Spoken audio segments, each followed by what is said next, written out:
बहुत सारे shocking incidents दिखाई दे रहे हैं बेसिक लेवल पर, और लोग पूछ रहे हैं कि इसका स्पिरिचुअल मीनिंग क्या है। अभी हाल ही में जो केस हुआ है जहाँ पर एक पर्सन ने अपनी वाइफ को और 2 बच्चों को पॉइजन दे के मारा है, ऐसा सस्पेक्टेड है, और उसके बाद उसने अपने आप को हैंग कर लिया। While the investigation is still on, बहुत सारे लोग ये पूछते हैं कि कार्मिक लेवल पे, सोल लेवल पर इनका क्या कॉन्ट्रैक्ट था। क्या ऐसा होता है कि फैमिलीज जो इकट्ठी मरती हैं वो फिर से इकट्ठे ही जन्म लेती हैं? क्या वो एक साथ ही आई थी? क्या ये सोल कॉन्ट्रैक्ट था?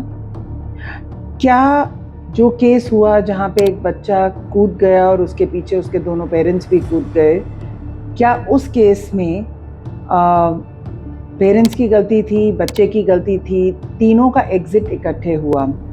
एक साथ जब आत्माएं जाती हैं तो उनका क्या ये कॉन्ट्रैक्ट पहले से होता है? आइए इसको मल्टीपल लेवल्स पे समझने की कोशिश करते हैं from a pre birth plan perspective. और एक क्वेश्चन और आता है कि क्या इनके ऊपर कोई कर्स था? क्या इस फैमिली पे कुछ किया हुआ था? क्या ये एंटिटी अटैक था? जब भी कोई फैमिली इनकारनेट करती है, जब भी कोई फैमिली इकट्ठे जन्म लेती है या कोई बच्चा एक फैमिली में आता है, वो ये सोच के नहीं आता कि मेरे फादर या मेरे मदर मेरी जान ले लेंगे। That is not part of the contract. Contract में जब सोल्स इकट्ठे आते हैं तो सोल्स डिसाइड करते हैं कि हम एक दूसरे के साथ जन्म लेंगे, और हमारे मेजर पॉइंट जो हैं वो क्या हैं। एग्जिट पॉइंट भी एक मेजर पॉइंट होता है, पर हर एग्जिट पॉइंट पे डेथ हो जाए ऐसा ज़रूरी नहीं है। तो अगर एग्जिट पॉइंट भी एक पॉइंट है और अगर ये सब सच है, तो फिर फ्री विल कहाँ है?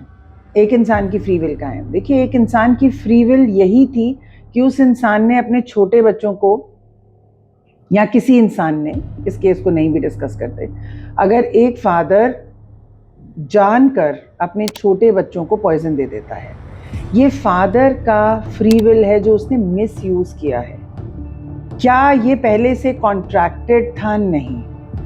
इस तरह की जो डेथ होती है और फिर उसने अगर सपोज सुसाइड कर लिया, तो वो सुसाइड भी उसकी फ्री विल थी। सुसाइड का अगर आप मेरा वीडियो देखें, जिसका लिंक मैं नीचे डाल रही हूँ, सुसाइड जो है वो डेस्टिन्ड नहीं होती। Suicide is a misuse of free will, murder is also misuse of free will. लेकिन इनका कॉन्ट्रैक्ट कुछ ना कुछ ज़रूर रहा होगा, जहाँ पे इन्होंने डिसाइड किया होगा कि हम एक ही फैमिली में जन्म लेंगे, कुछ लेसन सीखेंगे, कुछ कार्मिक पूरा करेंगे।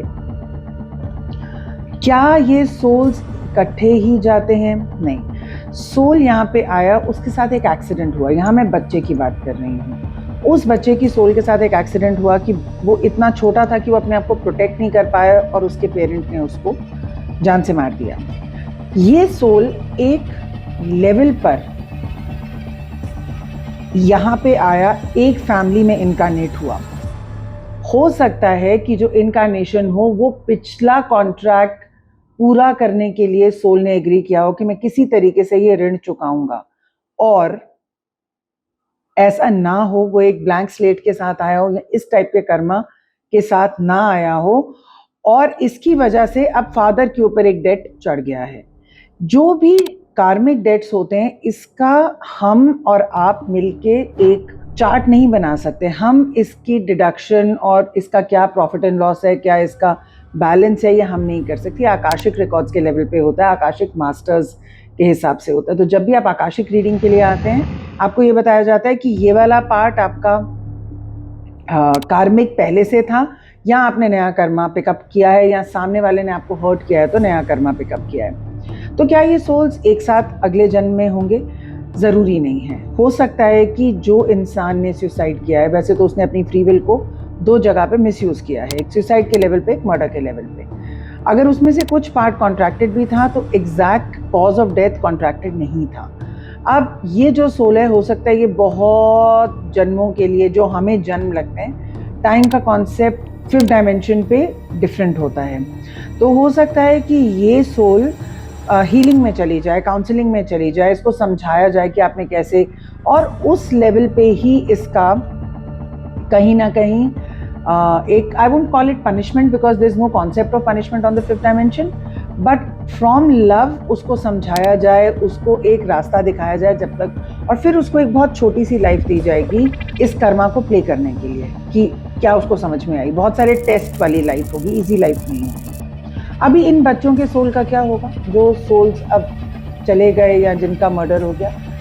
3 लेवल्स की यहाँ पे बात आती है। लेवल 1, क्या वो लाइट में गए, उन्होंने क्या डिसाइड किया कि वो लाइट में जाएंगे, वो ट्रॉमा से वो निकल पाए या नहीं निकल पाए।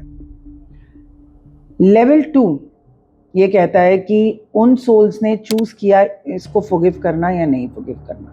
अगर नहीं फॉरगिव करना चूज किया तो इनका जन्म फिर से जरूर एक साथ होगा और उसमें कुछ ना कुछ रीप्ले होगा। अब एग्जैक्टली लोग कहते हैं कि अगर मर्डर हुआ तो क्या फिर से मर्डर ही होगा? जरूरी नहीं है। और थर्ड, क्या इस सोल ने अपना लेसन सीखा? अब आप कहेंगे कि किसी का मर्डर ही हो गया, वो बच्चा था, इसमें क्या लेसन हो सकता है? डेफिनेटली लेसन हो सकता है। और ये ज़रूर मैं आपको कहना चाहूँगी कि सोल का डिसीजन था कि उसका एग्जिट पॉइंट बहुत जल्दी होगा। बहुत सारे बच्चों का जल्दी एग्जिट पॉइंट होता है और वो निकल जाते हैं, जल्दी निकल जाते हैं। एंड ये मल्टीपल रीजन से होता है जो मेरी बाकी वीडियो से आपको पता चलेगा। और अगर आपको इसमें इंटरेस्ट है then you can write to me and I will create more videos. But वो अपने रास्ते जाएंगे, वाइफ अपने रास्ते जाएगी, हस्बैंड अपने रास्ते जाएंगे। तो सोल्स का एक दूसरे के साथ इमीडिएटली कोई लेना देना नहीं है। ये सारी आत्माएं एक पैकेज की तरह आगे नहीं जाती। हर एक सोल का एक इंडिपेंडेंट डिसीजन होता है, एक इंडिपेंडेंट फ्री विल होती है कि हम आगे जाना चाहते हैं, नहीं जाना चाहते, या हम इसको फॉरगिव करना चाहते हैं, हम यहीं पे ट्रैप रहना चाहते हैं, हम ट्रॉमा में ही रह गए। तो जब हम मीडियमशिप सीखते हैं ना, मीडियमशिप के जो स्टूडेंट्स होते हैं वो अर्थ को क्लियर करते हैं। तो ऐसी आत्माओं को क्लियर करते हैं जो उस समय तो नहीं जा पाए लाइट में, लेकिन बाद में अब उनकी इच्छा है कि हम जाएं, लेकिन अब उनको कौन रिलीज करे। तो मीडियमशिप जब हम सीखते हैं एटलीस्ट एट सोल मिरेकल्स, तो आप ये सीखेंगे कि अर्थ क्लियरिंग कैसे करते हैं, उसमें जो है ये आत्माएं जाती हैं। दूसरे केस के ऊपर मैं दूसरा वीडियो बनाऊंगी, बट इस केस के बारे में अगर आपके कोई क्वेश्चंस हैं तो आप ज़रूर मुझे लिखें and I would love to hear back from you.